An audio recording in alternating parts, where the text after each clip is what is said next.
This episode will be a bonus one for this week. For Apple, the iPhone is a huge part of their business. This year, it's made up about 44% of all of Apple's sales, and the iPhone made up $147 billion in revenue last year. We all take it for granted, but making a smartphone is a complicated process, from raw materials, research and development, to manufacturing, production and sales. It's a modern marvel that we can make hundreds of millions of the things. But in 2020, things are being unsettled.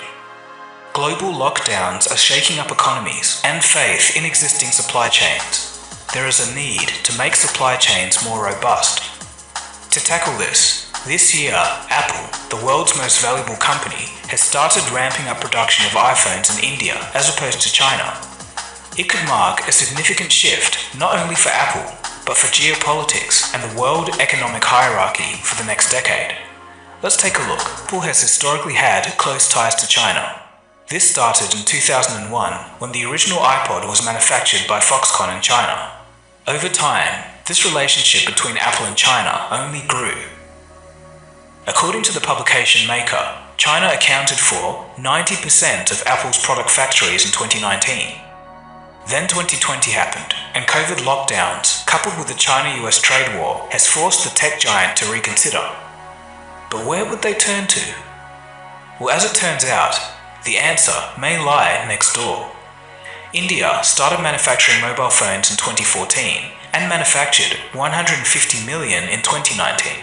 In fact, they are the second largest mobile phone manufacturer in the world. India has a population of 1.3 billion, a young workforce, and a government that's actively trying to reboot their economy, so they're showing potential. Prime Minister Narendra Modi has called for a self-reliant India and wants to encourage local manufacturing to create jobs. This plan is called the Production-Linked Incentive Program. If successful, India hopes to revive an economy that has been battered by lockdowns. Part of the plan is trying to attract smartphone makers with a $6.6 billion federal scheme. An incentive of 25% on capital expenditure will be provided for production of electronic components, semiconductors, and other parts. India projects that these efforts will employ 800,000 people and lead to exports totaling $143 billion over the next 5 years. This is direct economic competition with China, and also comes at a time when both nations are enduring a conflict at the Himalayan border. Though it could make India a global hub for the manufacturing of mobile devices. If realized, this would have a massive flow-on effect in the Indian economy. With more people employed and earning more, there could be more demand for goods in the general economy, which leads to more economic activity without increasing debt levels. We all saw what happened to China once they started becoming the manufacturing hub of the world in the 2000s. They quickly rose up through the ranks of living standards and economic power. If Apple's bet on India is successful, would other companies follow suit? It's interesting to think about this. Local Indian manufacturers weigh in. Hari Om Rai, founder of Lava, India's largest phone maker, quote, "It's a thoughtful move by the government aimed at wooing Apple to bring significant iPhone manufacturing to India.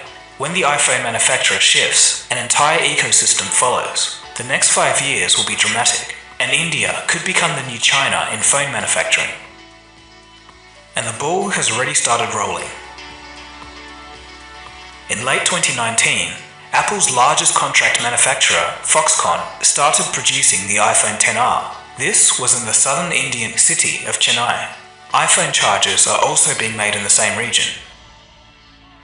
Then, in July of 2020, Apple's production in India picked up pace. Foxconn announced a $1 billion investment to expand iPhone manufacturing operations in India. A few days later, Apple's second largest contract manufacturer, Pegatron, registered a subsidiary in India. Also in July of 2020, Foxconn began manufacturing the iPhone 11. This was the first time that a top-of-the-line iPhone was made in India, and this was a significant event for Apple's supply chain. Previously, Apple only manufactured its older, cheaper models there. Apple Apple's iPhone 11 will now be made in India. The telecom minister tweeted with some other phones which are also being made in India of Apple, saying that this is a humble beginning. The iPhone 11 is one of the best-selling smartphones for Apple, and the move signals a renewed confidence in India's manufacturing capabilities and demand in the market. Manufacturing in India saves the company 22% in import duties, and should Apple choose to pass this on to the customers, it could become a very good option and a very aggressively priced option, giving tough competition to Android-based smartphones. And then in August of 2020, yet another major milestone. Wistron, another Taiwanese electronics manufacturer, began assembling Apple's latest iPhone SE and started a trial production of the recent iPhone 12. The Times of India reported yet another Apple vendor was looking to shift at least 6 production lines from China to India, and this would contribute $5 billion worth of iPhone exports. It is possible that iPhones could eventually be cheaper for the Indian market, but cheaper doesn't necessarily mean more affordable. We'll have to wait and see what Apple does here. If you're interested in learning about science and technology, you should check out today's sponsor, Brilliant.org.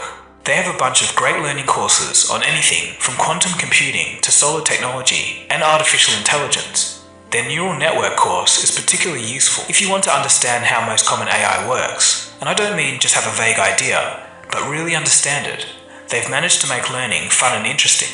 Whether you're just thinking of expanding your scientific thinking or learning how to program with Python, to start learning today, go to www.brilliant.org/coldfusion, and the first 200 people will get 20% off their annual premium subscription. Okay, so we've seen how India is positioning themselves to be an economic competitor to China when it comes to phone manufacturing. So let's dive deeper. As China became the manufacturing hub of the world, their wages also grew, and this priced the nation at a disadvantage when compared to emerging markets. In 1990, the average wage in China was $150. Now it's around $13,000. And this has made manufacturing products in China more expensive. China's GDP per capita is 10.1 thousand versus 2.2 thousand in India. Since the cost of living in India is lower, the wages are generally lower. Indian monthly manufacturing salaries are roughly 1/3 that of China's. Despite all of this, it's not going to be easy for India to absorb and take over manufacturing capacity from China. Apple once looked at the nation back in 2015, but found their environmental and safety standards to be lacking. Among the reasons cited were high costs of setting up factories, a high cost of training workers, inadequate infrastructure, and lack of government support. In a report published by The Information, critical components still had to be imported from China, which still means that China was the weak point for the supply chain. To highlight this, in July of 2020, iPhone production at Foxconn plants in India had to be halted because of increased scrutiny of Chinese imports into the country. The Economic Times reported that 100% of components from China were being physically checked in India after escalating tensions between the two nations. So clearly, there still is some work to be done here. It is a long shot for India, but as we've seen, some current iPhone 12s are already being produced there, and this trend is only set to grow in the coming decade. I don't think Apple is stupid when it comes to major business decisions like this. With government support encouraging investment into the nation, India just has to overcome the hurdles of infrastructure, tooling, and training. As a result, millions may be lifted out of poverty from the economic flow-on effects, just like we saw in China a few decades ago. So the iPhone, designed in California and made in China, maybe more of us will be seeing designed in California, made in India. So let me ask you a question. If investment and manufacturing pours into India, do you think we could see an economic boom even half as good as what we've seen in China over the past couple of decades? Do you think this is likely or unlikely?